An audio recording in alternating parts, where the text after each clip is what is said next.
Over bridge निर्माण से गुमती से फ्लावर मिल पर रह रहे सैकड़ों भूमिहीन को खाली करने का मिला निर्देश। भोलू यादव के साथ सैकड़ों भूमिहीन पहुंचे डीएम के पास, लगाई गुहार। खाली करने से पहले किसी सरकारी जगह पर इनको बसाने का लगाया गया गुहार।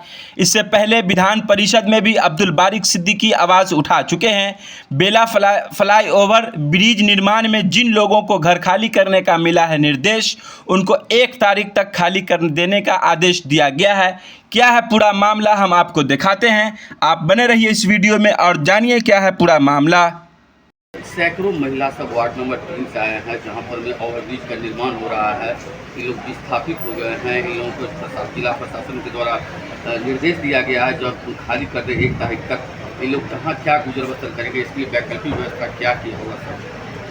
विकास का जो काम हो रहा है उसके संदर्भ में ये चीज़ें होगी, तो जो भी लोग वहाँ पे होंगे उनके लिए जो संभव हो पाएगा तो हम लोग प्रयास करेंगे।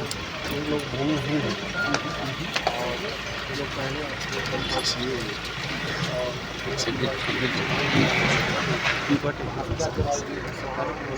साहब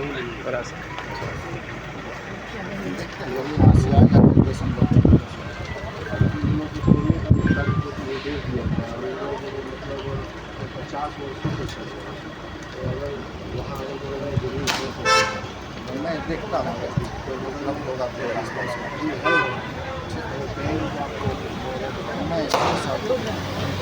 हम लोग एकदम जो भी है, हम लोग का कुछ नहीं है सर, हम लोग का पता है। आरओबी बन रहा है बागमोड़ से लेकर फ्लावर मिल के तरफ।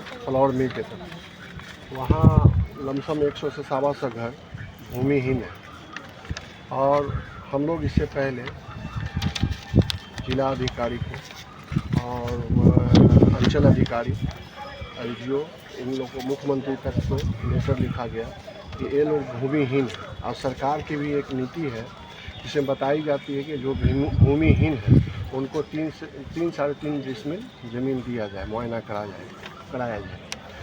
लेकिन अभी तक ऐसा कुछ नहीं हुआ है और बार बार वहाँ घर तोड़ा भी जाता है। और विकास का काम होना है तो घर तो टूटना ही है।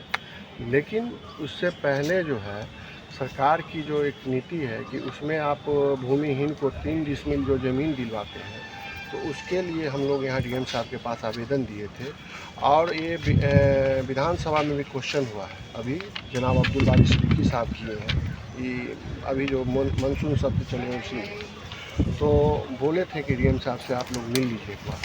आखिर कहीं ना कहीं इन लोगों को व्यवस्था, ये जो एक 125 घर है वो 50 वर्षों से यहाँ रह रहे हैं रोड साइड में ही, तो इनको कहीं ना कहीं ज़मीन का मुआयना करवाया जाए, इनको बसाया जाए, विकल्पिक व्यवस्था किया जाए, फिर वहाँ हाथ लगाया जाए। क्योंकि ये लोग 50 वर्षों से वहाँ रह रहे हैं, तो ये बच्चों को लेके कहाँ जाएंगे, रोड पे कहाँ भटकेंगे। तो हम लोग यहाँ गुहार लगाने डीएम साहब से आए हैं कि आप सर इनको कहीं ना कहीं व्यवस्था कर दिया जाए। क्योंकि सरकार की भी एक ये मतलब जवाबदेही है कि अगर हम देश की नागरिक हैं तो हम लोग कहाँ जाएं। इसके लिए वहाँ के हम पार्षद प्रतिनिधि हैं, तो इसके लिए हमारी भी जवाबदेही है कि इन लोग के बीच आके इन लोग का समस्या अपने जिला अधिकारी को बताएं कि ये समस्या है और इसीलिए हम लोग यहाँ आए। आपका परिचय? हमारा नाम प्रेमचंद भोलू यादव है, राजद नेता दरभंगा और वार्ड पार्षद प्रतिनिधि 3। वार्ड नंबर 3 बेला दुल्ला कगवा गुमती का हम लोग रहने वाले हैं। वहाँ पर कम से कम 70-80 घर लगभग होगा। सब भूमिहीन हैं, उस सबको अपना घर द्वार कुछ नहीं है। बाल बच्चा मिलकर कम से कम 50-60 बरस से पूर्वज से ही रह रहा है। आज बिहार सरकार दिशन से ये वो योजना आया है कि ओवरब्रिज बनने का सरकार ने संशोधन कर दिया है, मगर हम लोग का ये कहा है कि हटाने के लिए अतिक्रम कर रहा है, मगर हम लोग जाएंगे कहाँ। विकल्प है ये है कि हम लोग भूमिहीन हैं, हम लोग का बाल बच्चा छोटा है, कमाते हैं खाते हैं, मगर हम लोग जाएंगे कहाँ। डीएम साहब से ये मेरा आग्रह है कि हम लोग का कहूँ पर भूमिहीन हैं तो हम लोग का कम से कम ज़मीन दे और हम लोग का रहने का पास दे कि हम लोग अपना बाल बच्चा मिलकर रह सकते। क्या नाम हुआ? मेरा नाम श्रीमती उर्मिला देवी। से यही है कि हम लोग 50 वर्ष 60 वर्ष से रह रहे हैं। बेला दुल्ला 3 वर्ष सखी और 3 वर्ष से हम लोग का कहीं रहने के लिए कोई व्यवस्था नहीं है, कोई व्यवस्था भी नहीं है। इस चलते हम सर से ही निवेदन करते हैं कि हम लोग का भूमि रहने के लिए जगह दिया जाए। हम भी चाहते हैं कि जो ओवर ब्रिज बने, रोड का विकास हो, अच्छी बात है। लेकिन ये नहीं होना चाहिए कि हम लोग एक बार गुजार के रोड पर बैठा दे, बोले यहाँ से भागो, हम कहाँ जाएंगे। आप लोग का घर को तोड़ दिया गया है? जी सर, बोला है कि 1 तारीख को नहीं हटाएगा तो कानून कार्रवाई किया जाएगा, और प्रशासन द्वारा तोड़ने के लिए न मिला है, तब हम लोग यहाँ पे आए हैं।